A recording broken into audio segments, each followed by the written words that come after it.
So the betas that are coming along for Genshin Impact 2.5 were revealed during the 2.5 livestream, which for Phase 1 we're getting Yae Miko, and then for Phase 2 we're getting the Raiden Shogun Rerun and the Kokomi Rerun. Now there's gonna be a ton of people wondering if they should spend their Primogems on these characters or save up for the next patch to see what happens. So I'm gonna make a case for Yae Miko, Raiden Shogun, and Kokomi, and give you the information to make sure you make the right decision for you. Now let's start off with Yae Miko because at the time of recording this video, we don't really know much else about Yae Miko besides her elemental skill, elemental burst, and that her burst scales off of elemental mastery. From what we saw in the livestream, her elemental skill allows her to dash and basically just place a lightning stiletto at the ground after she dashes, and you can have up to 3, and with the 3 stilettos in place, they'll actually start chaining lightning between each other. And then her elemental burst will call down tons of lightning and also make the lightning stilettos explode as well. Which once again, they also mentioned in the livestream that burst lightning will actually scale off of elemental mastery. Now that could be pretty interesting, but the sad thing is that elemental mastery isn't all that great on electro characters. So we're gonna have to wait and see till she comes out and then make our full decision. I will make a more detailed video when she comes out going over all her skills, constellations, and passives. So make sure to stay tuned for that if you do want even more information on it. Now let's move on to Raiden Shogun.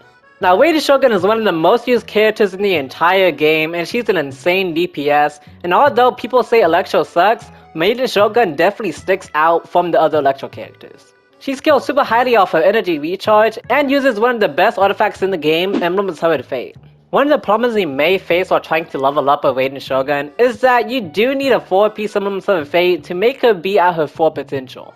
2-piece Summoning Fury and 2-piece Noblesse are pretty nice options, but if you don't want 4-piece Emblem of Severed Fate, you're definitely going to see a drop in damage. So it might be a little hard to grind out that whole entire artifact set.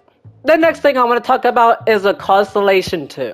Now if we look in-game and see her Constellation, basically her burst will negate 60% of the opponent's defense. Now that's a lot of defense to ignore, so some people might say she's very dependent on her Constellation 2, but honestly, I don't have her on Constellation 2, and she's definitely still one of the best characters in the game. Of course, if you watch videos of people using her at C2, you will see a bit of a drop of your damage compared to this, but she is still definitely a huge damage dealer at C0, and gets even better at C2. So I believe she is still extremely useful and worthwhile even at C0. But if you already have Raiden Shogun and want to go for constellations, I do recommend you stop at C2. Her other constellations are pretty nice, but there's not really any point to go past that. Now some good things about Raiden Shogun is that she is actually a perfect user of the free weapon, the catch. Now everyone can get the catch for free out with Refinement 5 once they start doing some fishing in Inazuma and around other places too. And it fits her playstyle perfectly because it gives her energy recharge, which she scales off of, and then it'll increase her burst damage by 32% and increase her burst crit rate by 12%, which fits perfectly with your Shogun. So if you do decide to get her, you can get a free Refinement 5 weapon that fits her playstyle perfectly, and on top of that, one of the most popular teams that you can pair with her is actually free to play friendly, and that's the Rational team. And the Rational team has Raiden Shogun, Zhang Ling, Xingqiu, and Bennett. Everyone gets Zhang Ling for free, or then you just have to war for Bennett and Xingqiu, or get them for the Struggler shop if they are in rotation. Now this is probably the most popular team for Raiden Shogun, and all the other teammates actually contain 4 stars, so it's easy to get this team up and do insane damage with it. And you can also pair up with physical teams like Raiden and Eula because they are also a really good combo, so if you have Eula, you also might want to consider rolling on her. Now for Raiden Shogun, the pros are you have an extremely free to play weapon to have, extremely free to play team you can have and build and do massive damage.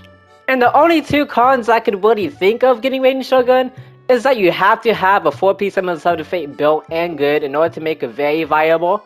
And there's a good dip in power if you don't have C2, but it does not make her unusable, she is still extremely good. Now let's talk about Kokomi. If you know what happened when Kokomi got released, everyone dogged on her. No one liked her, 3-star Barbara, she was absolutely terrible, and everyone did not want her. She even has one of the lowest, if not the lowest banner sales rate in all of Genshin Impact.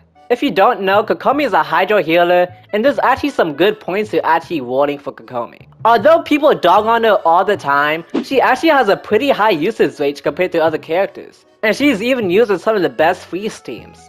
Of course, she does a crap ton of healing, and on top of that, the jellyfish she could spawn from an elemental skill applies hydro pretty fast, and that's why she's actually pretty good in freeze teams as well.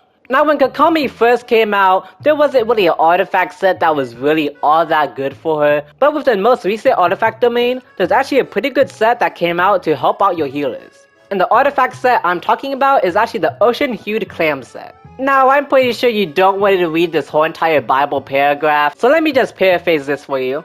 The 2-piece set actually gives healing bonus of plus 15%, which is actually good for Kokomi because she does scale a little bit off of healing bonus. And basically every 3.5 seconds, a little ball will form next to your character and can actually accumulate up to 30,000 health that you've healed, which includes overhealing.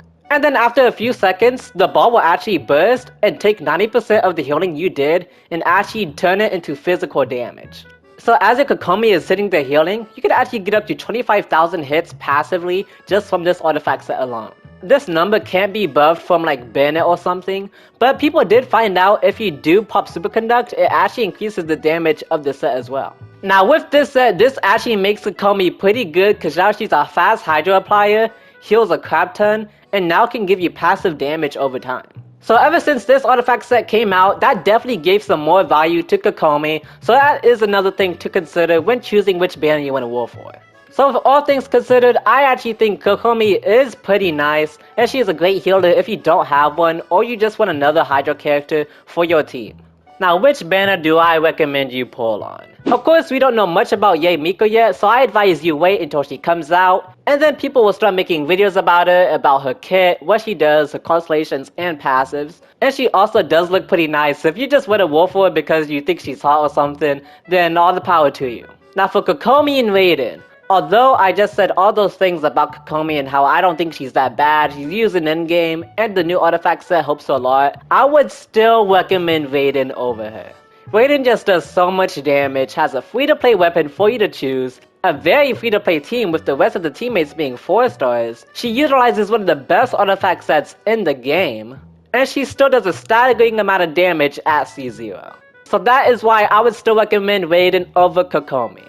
But if you do want to war for Kokomi because you think she does look nice, and you also just want a healer, or someone who can apply Hydra really fast for your team, the Kokomi is also a good option if you already have Raiden Shogun, and are also not going for any Raiden Shogun constellations. And there we go, those are all the banners, and what I recommend you wish on, all the pros, all the cons, and give you a good amount of information to help you make your own decision. Of course, be smart with your Primogems, test out the characters before you roll on them immediately, just to make sure you even do like them, and wait to see the 4 stars on those banners to see if you think it will be worth it for you or not. And when Yae Miko comes out, I'm going to make a video going over all her talents, constellations, and passives, so stay tuned for that if you're interested. And yeah, that's basically all for today's video. Hope you guys enjoyed, and I'll see you guys in the next one.